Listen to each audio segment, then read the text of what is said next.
మనల్ని ఎవరు రాయిపోయింది ఇక్కడ?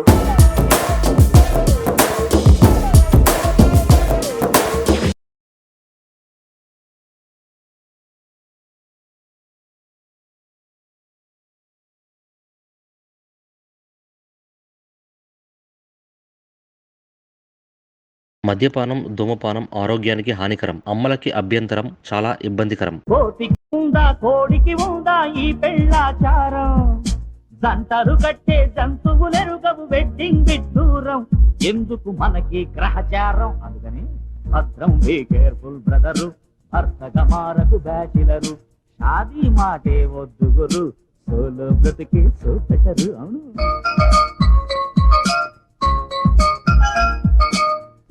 మందుకు చెవు మీద జంతువులే పడిపోతాడు అతను.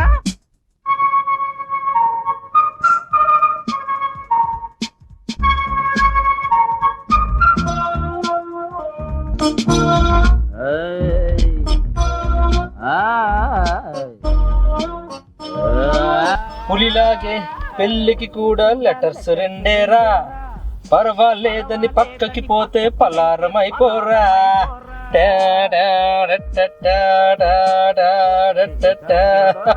అప్పుడు రే సాంగ్ మార్చు.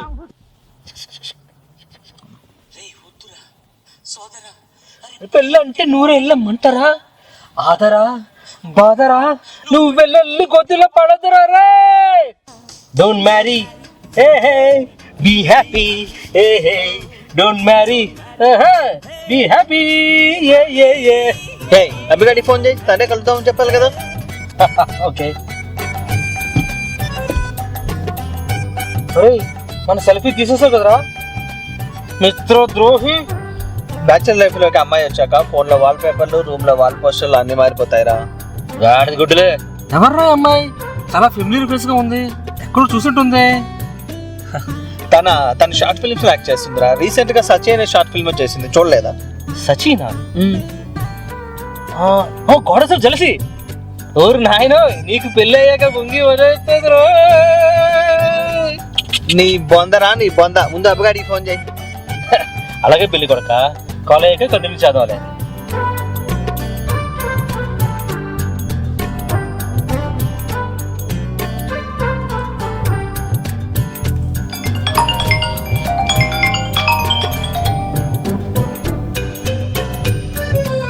హలో చెప్పరా. ఏం చేస్తున్నారా? యాజ్ యూజువల్ ఆఫీస్ వర్క్ అతుకుపోయావా? అవునరా, చెప్పు ఏంటి విషయం? ఏం లేదురా, ఈ సండే కలుద్దాం అనుకుంటున్నాం, వస్తావు కదా? ఏంటి సడన్ గా? ఏం లేదురా, మన మురాల చుట్టూ సంజు కూడా ఉన్నాడు కదా, ఆ లైఫ్ లో గోల్డెన్ డేస్ అయిపోతున్నాయి, మరి పెళ్లి చేసుకుంటున్నాడు కదా. ఏంట్రా సరెండ్ అయిపోయావు? మళ్ళీ మొన్నట్లో మిస్ కొడదాం అనుకుంటున్నావా? ఇంటికి వచ్చి నేను కొడతాను రోయ్. అది కాదురా, నాకు సండే కుదరదు. ఈరోజు ఈవినింగ్ ఓకేనా? ఏంట్రా ఎప్పుడు చూసినా అది కుదరదు ఇది కుదరదు అంటావు? సరే ఆగు.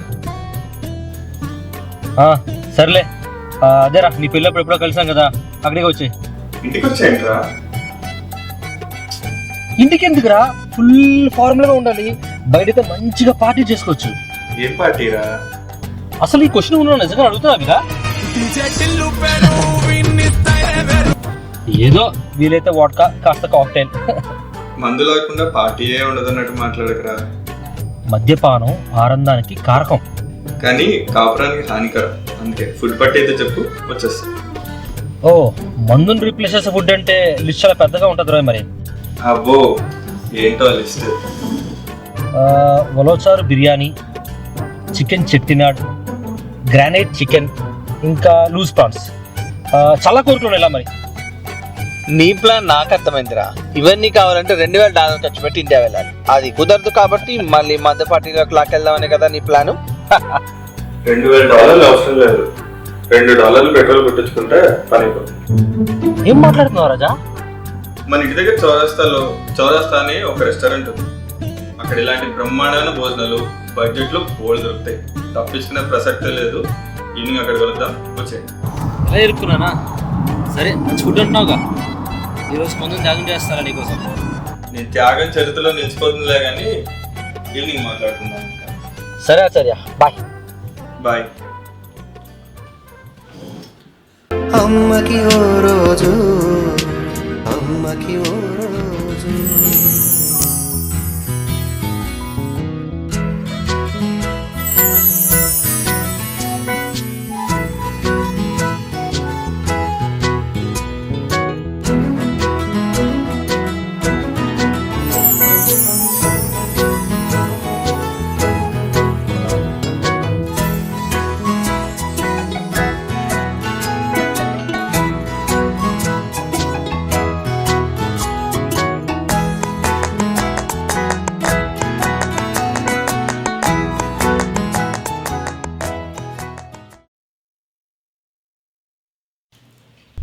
అవునా, అయిపోతుందా ఈరోజు ఆ పెయింటింగ్?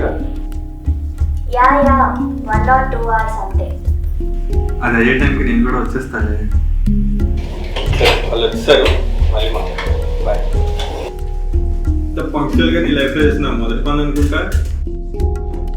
కొన్నిసార్లు రావడం లేట్ అవ్వచ్చేమో కానీ రావడం మాత్రం పక్కా. లేట్ అయితే మళ్ళీ ఎక్కడ హ్యాండ్ ఇస్తామన్న భయంతో డిలే లేకుండా దిగిపోయాం. హ్యాండ్ ఇవ్వడం వల్ల శ్రద్ధస్తుడురా, మన బిజీ బాలరాజు. అయిందా? ఇంకేమైనా ప్రిపేర్ వచ్చి వేసేయండి, తర్వాత మాట్లాడతా. అరే అంబియన్స్ చాలా బాగుందిరా, అద్దరిపోయింది ఇక్కడ. ఫుడ్ కానీ తేడా రావాలరా, అదిగా నీకు ఉంటుందిరా. ఫుడ్కి నాది గ్యారంటీ, బిల్లుకి నువ్వు గ్యారంటీ ఇస్తావా? అయ్యా అది నా సంగతి కాదయ్యా, పెళ్లి కూడా చూడాలంటే తప్పుతుందా, లక్షల్లో ఖర్చు అవుతుంది. ఇదంతా కానివ్వండి. ఇంతకీ పెళ్లి పనులు జరుగుతున్నారా? అవేం పనులురా బాబు, ఎంత చేసినా పుట్టవే. నాకే ఇలా ఉందంటే ఇది అమ్మాయి వాళ్ళ పరిస్థితి అర్థం ఏమట్లేదు. అందుకే అన్నారు ఇల్లు కట్టి చూడు, పెళ్లి చేసి చూడు అని. నాకు ఇంక ఈ పెళ్లి అయ్యాక ఇల్లు కట్టేంత ఓపిక మిగులుతుందని నేను అనుకోవట్లేదు. ఆయన టాపిక్ మాత్రం నాకు చెప్తుంది. అవిగాడేమో ఫ్యామిలీ మ్యాన్, నీకా పెళ్లి సందడి. ఇంకా ఈ గ్రూప్ లో మోస్ట్ ఎలిజిబుల్ బ్యాచ్ నేనే. నేను మాట్లాడితే కులుకొని చేస్తారు, మీరే స్టార్ట్ చేయండి. వాడి సంగతి మనకు తెలిసిందే కదా. అరే అవి ఎలాగో నీ టాపిక్ వచ్చింది కదా, నాకు సమాధానం చెప్పు. ఏంట్రా? ఎప్పుడు కలుద్దామన్నా కుదరదు అంటావు. నిజంగా అంతవరకు ఉంటుందా? ఆడు నిజమని తెలిసిందే కదా, ఆ ల్యాప్టాప్ ఏదో ఇక్కడ కూడా తీసుకొచ్చే ఉంటాడు. చెప్పండిరా, నేను కుదరదన్నది ఆఫీస్లో పనుండి కాదు, ఇంట్లో పని. ఏమి విధేయతనిచ్చాము. రేపు పెళ్ళైతే నా పరిస్థితి కూడా ఇంతేనా? అయినా అంత సడన్ మార్పు కారణం ఏంటి ఆయన? బట్టలు ఉడకడానికి వాషింగ్ మిషన్లు, మొగులు మెత్తడానికి కల్లాలు, ఎప్పుడు రెడీగా ఉండడమే ఈ 21వ శతాబ్దపు విశిష్టత ఆయన. నిజమే రోయ్, నాకు కూడా అదే భయంగా ఉంది. ఒకప్పుడు ఇంటి ఓడి తీసిన తల్లా పెళ్ళమ్మ సినిమా నుంచి మొన్న వచ్చిన బాహుబలి వరకు కాన్సెప్ట్ ఈజ్ సేమ్. అత్తాకోడల మధ్యలోని మగాడి పని. దేవుడి దయ వల్ల నాకు ఆ ప్రాబ్లం లేదురా. ఇన్ఫాక్ట్ పడితే చాలా క్లోజ్. ఏదో హారికతో అమ్మతో కొంచెం టైం స్పెండ్ చేద్దామని ఇంట్లో పని కలిసి చేస్తున్నా. అరే నీ ఆఫీస్ పని టైం ఉండదు ఎప్పుడు అంటావు. ఓకే, కొత్తగా పెళ్ళయింది, హారితో బయటకు వెళ్తున్నట్టు అర్థం చేసుకోవచ్చు. అమ్మతో ఏంట్రా కొత్తగా? అదేంట్రా అమ్మతో టైం స్పెండ్ చేస్తున్నా అంటే అంత ఆశ్చర్యం ఎందుకు? ఆ ఆశ్చర్యం అమ్మతో టైం స్పెండ్ చేస్తున్నందుకు కాదు బాబు, నువ్వు చేస్తున్నందుకు. అంతలా టైం స్పెండ్ అయ్యేందుకు నేను ఏం మార్చిందా అని. 3 నెలల క్రితం ఒక సంఘటన జరిగిందిరా, నా కళ్ళు తెప్పించడానికి అన్నట్టు. ఏంట్రా ఏం జరిగింది? అదా, సరే చెప్తా. నా గురించి మీకు తెలిసిందే కదరా, ఎప్పుడు వర్క్ అని బిజీగానే ఉండేవాడిని. అలాంటి సమయంలో ఓ రోజు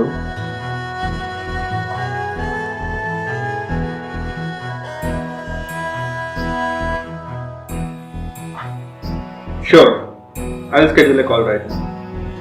బాయ్. చిన్న అమ్మా చెప్పు. బిజీగా ఉన్నావారా? అవునమ్మా. ఏంటి చాలా నీరసంగా కనిపిస్తున్నావు? కూర్చో.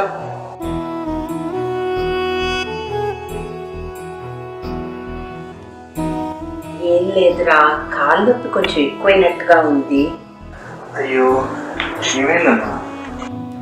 కంగారు ఏం లేదు నాన్న, ఓసారి మన ఫ్యామిలీ డాక్టర్ని కన్సల్ట్ చేస్తే సరిపోతుంది.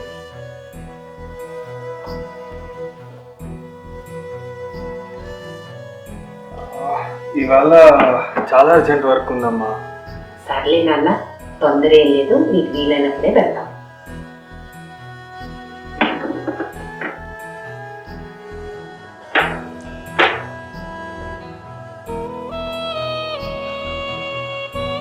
హారిక, నాకు బ్యాక్ టు బ్యాక్ మీటింగ్స్ ఉన్నాయి. అమ్మని హాస్పిటల్ నువ్వు తీసుకెళ్ళు.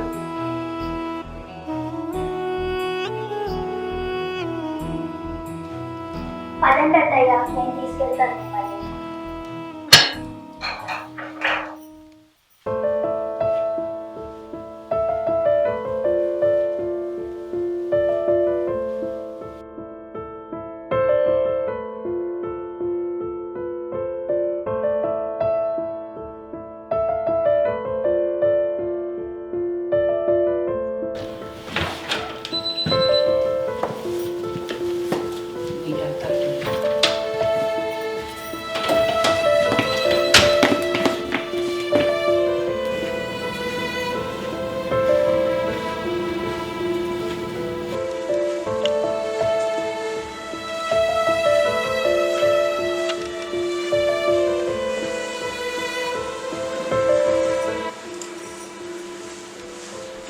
ఎలా ఉందమ్మా?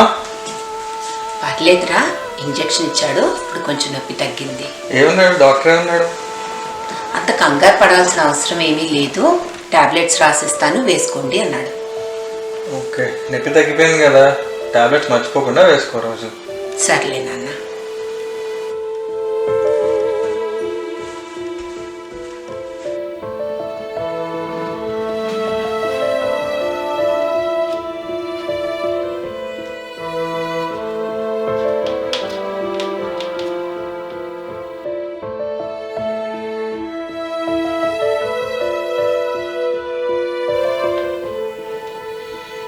ఈ పిల్ల ఎప్పుడు కోపడుతుందో, ఎప్పుడు సంతోషంగా ఉంటుందో చెప్పలేము. అడిగితే గొడవ అయిపోద్ది. మళ్ళీ చూద్దాంలే.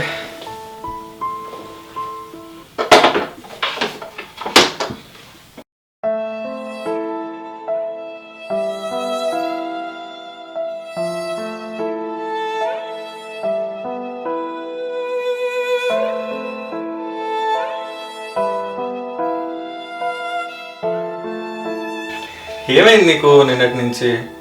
నీకు తెలీదా? ఈగలో సమంతలో సాఫ్ట్గా ఉండే నువ్వు అరుంధతిలో అనుష్కలా తయారయ్యావు. ఏంటి విషయం?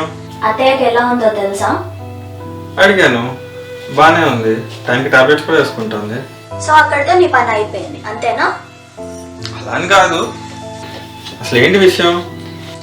డాక్టర్ ఏమన్నాడు? కనీసం నన్ను అడగాలని కూడా అనిపించలేదా? అరే, అమ్మని అడిగాను కదా, ఏమైంది? ఏమ్మా, ఇంత ఆలస్యం అయ్యే వరకు ఆగకపోతే కాస్త ముందే రావచ్చుగా అని అడిగారు డాక్టర్ అత్తయ్యని.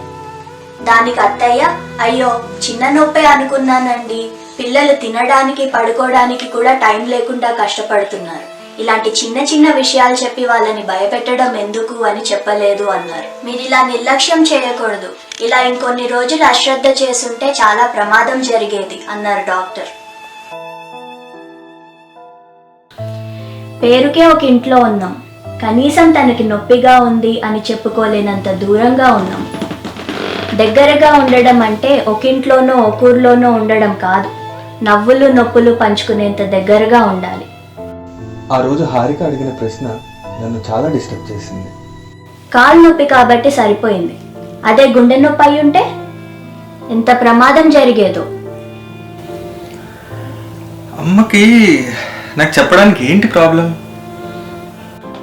ప్రాబ్లమా? ప్రాబ్లం నీ టైం మేనేజ్మెంట్.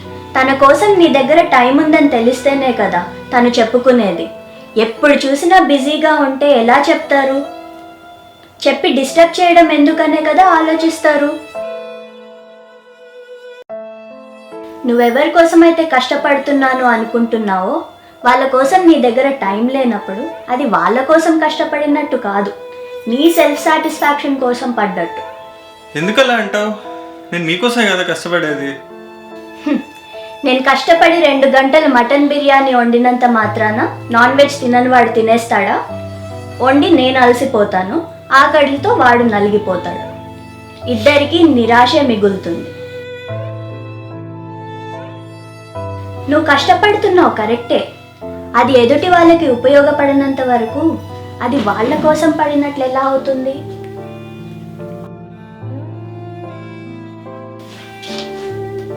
ఆలోచించడానికి టైం ఉంటే ఆలోచించు.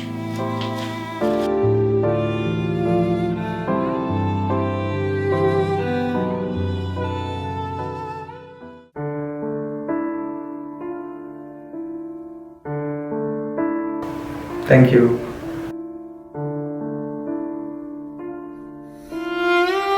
ఇంటి కోసం గుడ్డు చాకరీ చేస్తుంటే నా సెల్ఫ్ సాటిస్ఫాక్షన్ కోసం అనడం బాధ అనిపించినా తనన్న మాట సరైంది అనిపించింది. కాళ్ళు కాబట్టి సరిపోయింది. గుండె నొప్పి ఉంటే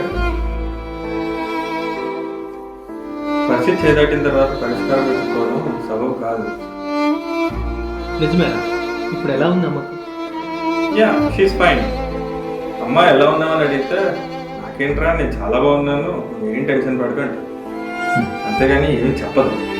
అందుకే బాగా ఆలోచించి ఒకరోజు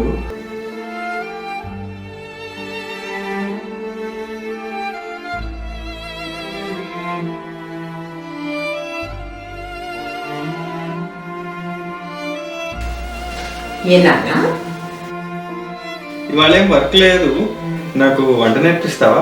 వంట నేర్చుకుంటావా?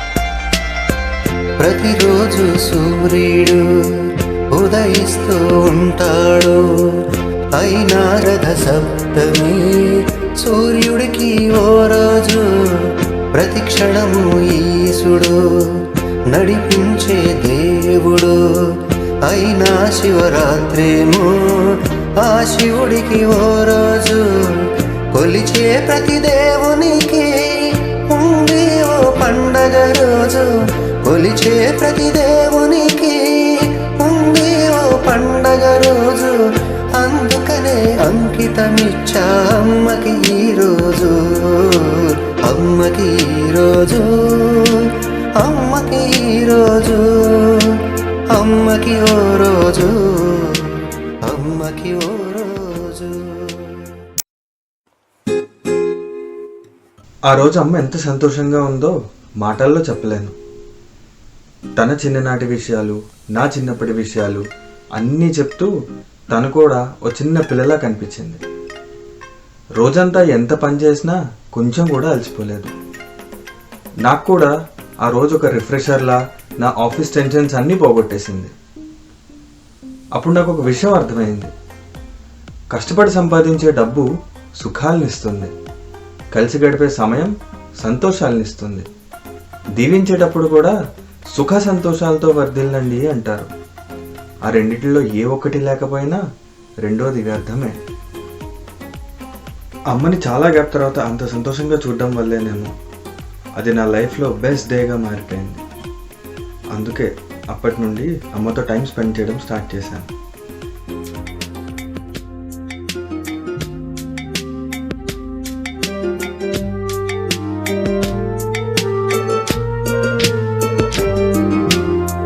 తనలో నేనున్నాళ్ళు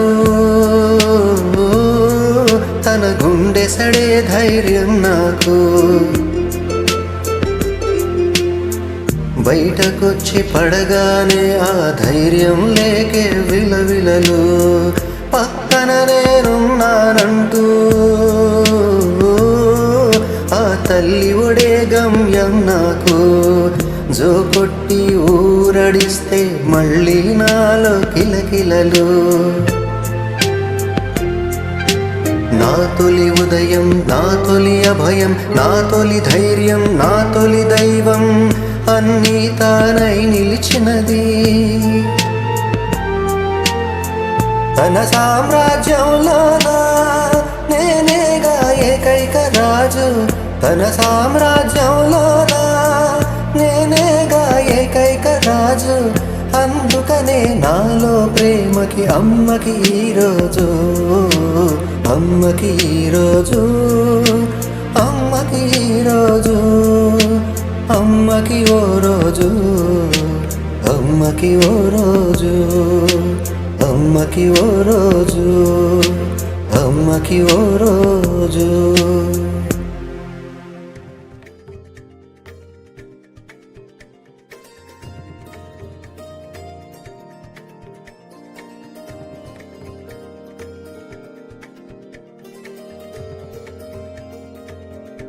చాలా మంచి పని చేశావు.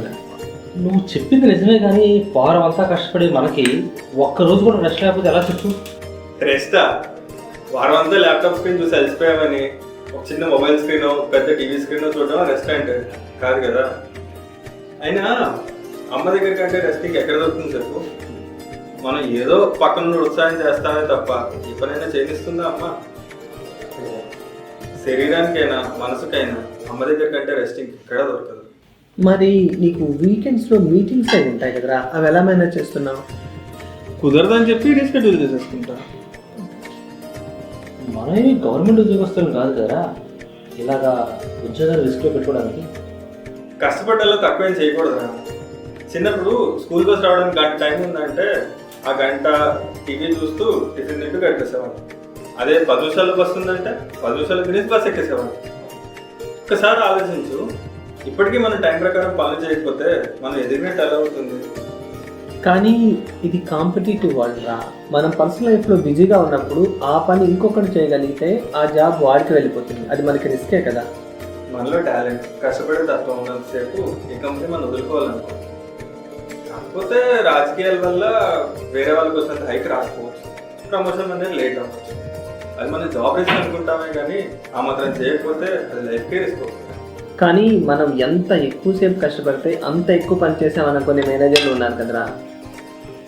ఇప్పుడు గ్రౌండ్ దాటడానికి గాడిదకు గంట పడితే గుర్రానికి 10 నిమిషాలు చాలు. గాడిదకు గార్లాండ్ వేశారు కదా అని గుర్రం కూడా నిదానంగా నడవడం మొదలెడితే ఇప్పుడు గాడిదకి గుర్రానికి తేడా ఉంటుంది చెప్పు. అరే అభి, ఇవన్నీ మనం మాట్లాడుకోవడానికి చాలా బాగుంటాయిరా, కానీ నిజ జీవితంలో కుదరదేమో. ఇన్ఫ్యాక్ట్ మన జీతంతోనే కదా ఇల్లంతా గడిచేది. ఏంటి జీతమా? చనిపోయిన ప్రభుత్వ ఉద్యోగి కూడా నెలకి ఇంతని చెప్పి ఇంటికి డబ్బులు పంపిస్తాడు. చనిపోయిన తనకి బ్రతుకున్న మనకి తేడా ఏంటో తెలుసా? తల్లిదండ్రులకు మనం ఇచ్చే సమయం, భార్య మీద చూపించే ప్రేమ, పిల్లలకు నేర్పించే నడవడి. అవి మనం చేయకపోతే మనం బ్రతుకున్నా చచ్చినట్టే లెక్క. నువ్వు చెప్పింది నిజమేనా? బ్రతుకున్న మనిషికి చనిపోయిన మనిషికి తేడా టైం ఒకటే. అయితే నువ్వు శని ఆదివారాలు అమ్మతోనే గడుపుతున్నావా? శనివారం మొత్తం హారికతోనే ఉంటారా? ఇద్దరం కలిసి అలా బయటకు వెళ్తాం, సినిమాకో షాపింగ్కో. అలా సాయంత్రం వరకు తిరిగి ఇంటికి వచ్చేస్తాం. ఆదివారం ఉదయం తను వాళ్ళ అమ్మ దగ్గర వదిలి నేను రోజంతా అమ్మతో ఉండి సాయంత్రం వెళ్ళి తను తీసుకొచ్చేస్తాను. ఇది నా వీకెండ్ షెడ్యూల్. వారంలో 5 రోజులు బ్రతుకు తెరువు కోసం, ఆ మిగతా 2 రోజులు ఆ బ్రతుకు కోసం. అదేంట్రా, అమ్మతో గడపడానికి హారికి అర్థం ఏంటి? నాకు భార్య అయింది కదా అని వాళ్ళమ్మ కూతురు కాకుండా పోతుందా ఏంటి? ఆదివారం అమ్మతోనే గడపాలి. అది నేనైనా సరే, నా భార్య అయినా సరే. అయినా వారం అంతా మన కళ్ళ ముందే అమ్ముండే మనకే ఒకరోజు ఎంత సంతోషాన్ని ఇస్తే, మన కోసం అన్నీ వదిలేసి వచ్చిన ఆడపిల్ల తనకి ఇంకెంత సంతోషంగా ఉంటుంది చెప్పు. అయితే హారిక కూడా ఇష్టమే అనమాట. ఇష్టం ఎందుకు ఉండదురా? నిజానికి మేము ఇలా చేయడం మొదలెట్టినప్పటి నుంచి మా మధ్య తరచుగా అయ్యే గొడవలు చాలా అర్థవంతంగా మారాయి. భార్యను ఎలా చూసుకోవాలో నాకు, భర్తను ఎలా చూసుకోవాలో తనకి అర్థమయ్యేలా చెప్పేది అమ్మే కదా. నిజమేరా. జన్మనిచ్చిన తల్లినే అర్థం చేసుకోలేకపోతే జీవితం పంచుకునే భార్యను ఎలా అర్థం చేసుకోగలంలే. పోనీలే, అనుకున్న విధంగా పార్టీ జరగకపోయినా పనికొచ్చే విషయం నేర్చుకున్నాం. ఎంత గొప్ప విషయం తెలుసుకున్న తర్వాత ఎక్కడున్నా అస్సలు కరెక్ట్ కాదు. ఇదే హైలో లేచి వెళ్ళిపోవాలి.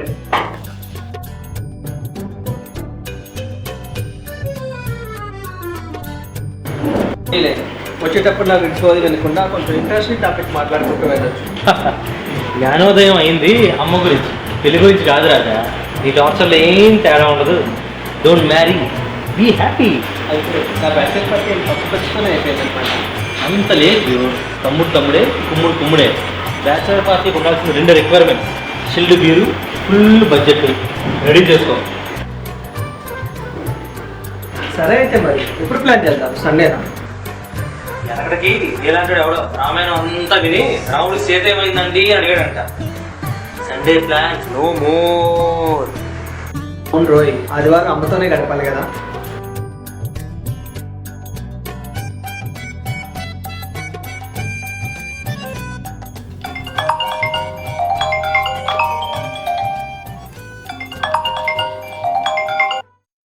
హలో అమ్మ చెప్పు.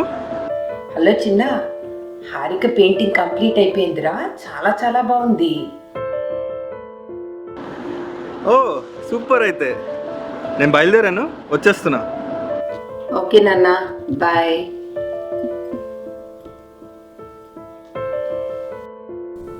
దేవుని సృష్టిలో ఆడ మగ సమానమే, కానీ అమ్మ అనే ఒకే ఒక్క పదం ఆడవాళ్ళకి పురుష జాతి ప్రణమిల్లేలా చేసింది. అలాంటి మాతృమూర్తులందరికీ శిరస్సు వంచి పాదాభివందనం చేస్తూ మాతృదినోత్సవ శుభాకాంక్షలు అందజేస్తున్నాం. రోజంతా నువ్వు రాజులా కూర్చున్నా సేవ చేసి మురిసిపోయేది తల్లి మాత్రమే. అంత గొప్ప ప్రేమకి నువ్వు తిరిగి ఇవ్వగలిగింది కుదుర్చుకుని కాస్త సమయం వీలు చేసుకుని అమ్మకి ఓ రోజు